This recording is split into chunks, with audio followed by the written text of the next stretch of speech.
Bob the Builder, can we fix it? I just trying to remember the song, but I'm hopeless at it. But yeah, Bob the Builder, can we fix it? Yes, he can. that construction industry is, I reckon, generally that's the backbone of our economy. When that's doing well, it just has this flow-on reaction just through everything. Because just like the property market, when what's that saying, Mark? When not saying, but the number when every dollar in property is like $4 in the economy. Well, I think construction's just as big, if not more. I'd love to know that stat. I reckon it's more than property. It could be $8, just that chain reaction. And why we're talking about it this morning is due to COVID, the government wants to fast track approvals to get projects up and running so people can start building. If anyone's ever had experience with governments getting approvals, if there's a special tree, shit never happens. It doesn't get approved. But the government wants to basically reduce the environmental approval stage, which is generally 90 days, air quotes, because it's probably 300 days if in some areas, down to 30 days, which would save the construction industry about $300 million in a year and create 66,000 new jobs, which is what we need. They had, what was it, Mark? Job seeker, job maker, and now Prime Minister Scott Morrison is doing job maker, job creator. He's a job creator. Look, it's big, isn't it? Like, I think when you saw through COVID, the way they treated the building industry, they sort of left it alone. It's funny, through COVID, there's a lot of stuff that I didn't realize how important it was to our economy and what we do. And building is definitely creating homes, creating jobs, massive for our industry. So bringing this through, cutting through that red tape is going to be an absolute monster for the industry. And the amount of, basically you can drive through our city potentially over the next 3 to 6 months and see a bucket load of cranes and building happening off the back of this decision. It's exciting. It's really exciting. And you're going to have the people skeptical out there, but you got to keep in mind the last 2 to 3 years, there's been a reduction of like 40%.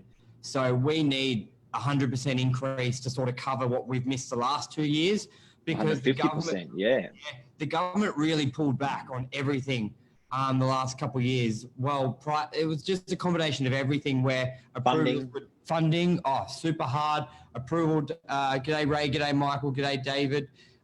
It was just so, you're going to have those skeptics out there going oversupply, but we are so undersupplied at the moment. When you have a 2-year lag of 40%, if you're worried about affordability, it's going to be really bad in the next year unless there's building.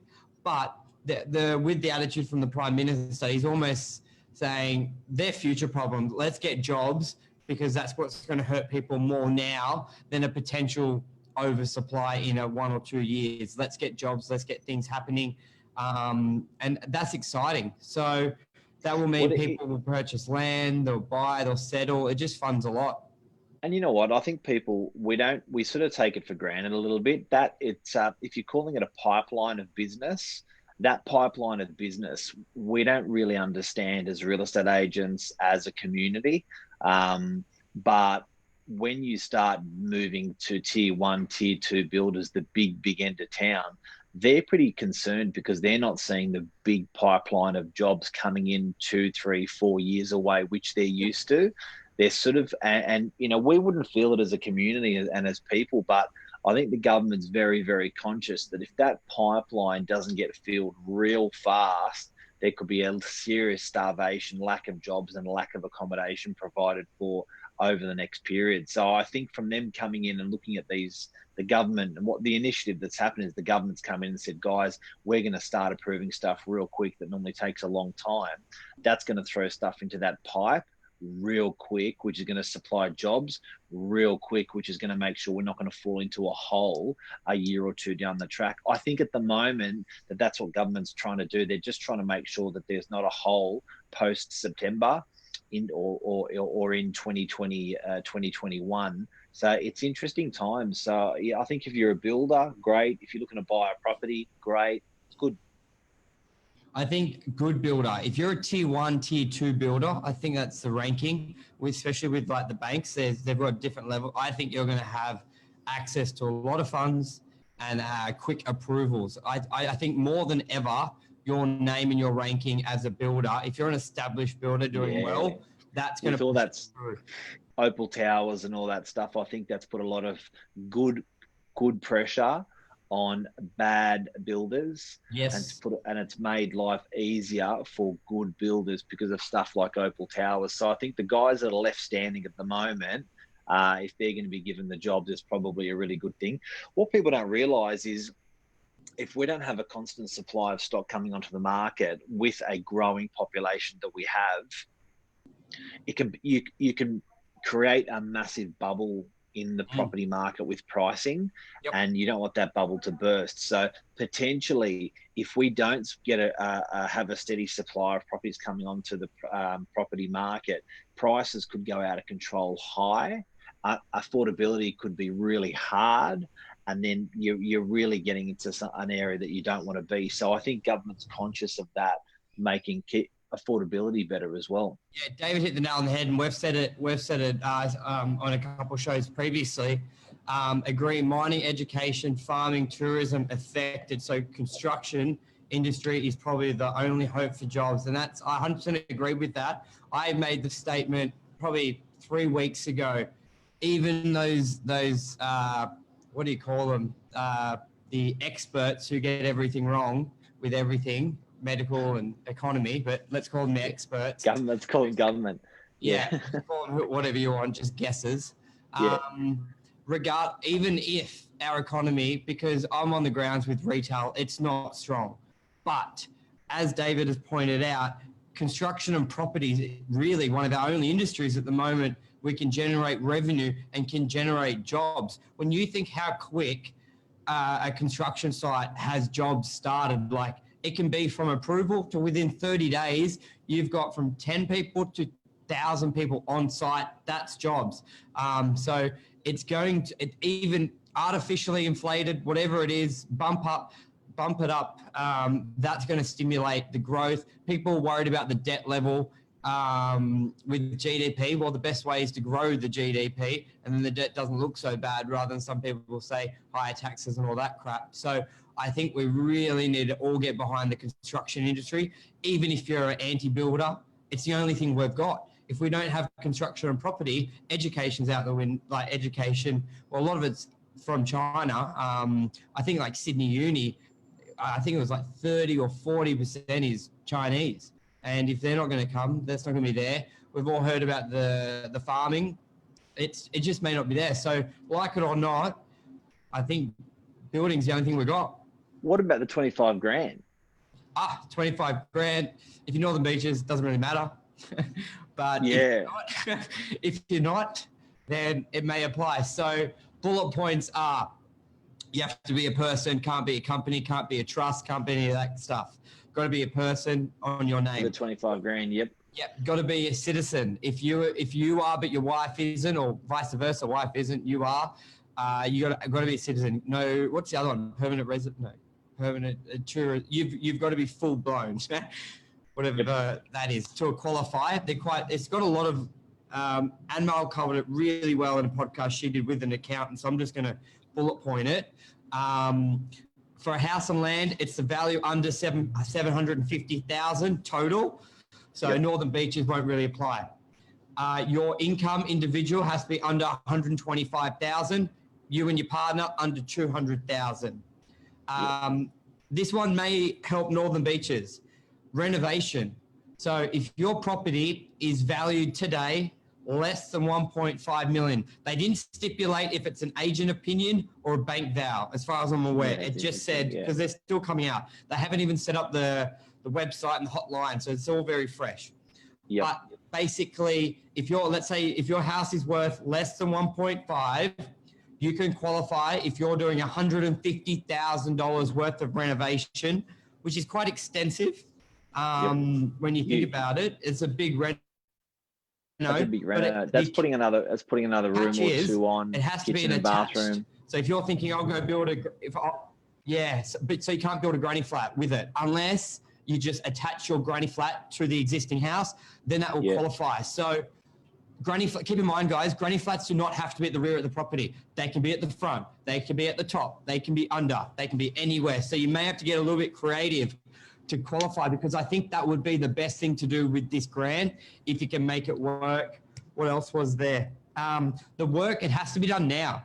You've got to have your DA approved and then do the work within 3 to 6 months. They want the money and you get reimbursed at the very end. So you can't use it for your deposit. You can't use it for any of that stuff. Any more info, jump on Unmail. We've had them on before, very long. They've got an accountant on there, but they're your 30-second bullet points. That's 30 minutes to 30 seconds. What's Mick said here? We have a 78 block subdivision starting soon in Warrnambool, Vic. We need more builders to help with demand. So yeah, there you go. If anyone's watching this, there you go. That's the perfect thing. And those it's always been so hard to find a builder. So it's I think now it's loosening up a little bit, but we got to be really careful. We don't want it too loose, because then there's a massive shortage of jobs. And that's what we're talking about today. How that relates back to property and to our business of property. I think it's important that people have got to, the community's got to understand. Sorry. Yeah, I think. Yeah, it's fine. Sorry, mate. I think it's important that the community's got to understand that these potential buildings that are coming through, there's a real necessity to keep our economy going. So I think, as Aussies, we just got to make sure that we don't nip it in the bud too early, and it's just not the time. Do you know what I mean? I think it's a time just to let it go by. And I know, obviously, if building a big unit block next door, or there's merits like that. But like, to give you an idea, we had Meriton in DY that was built, which was 369 units that were built there. And those 369 units, the amount of opposition that was on that was just unbelievable. It was like a good 10 or 20 years to get through. It shouldn't have been necessary to that much compliance and that much hurt and that much bother and that much cost was just totally. Now when you see the final development, it's like, what was all that crap about? Really? Really? Do you? If people love it. People love it. Changed the face of DY.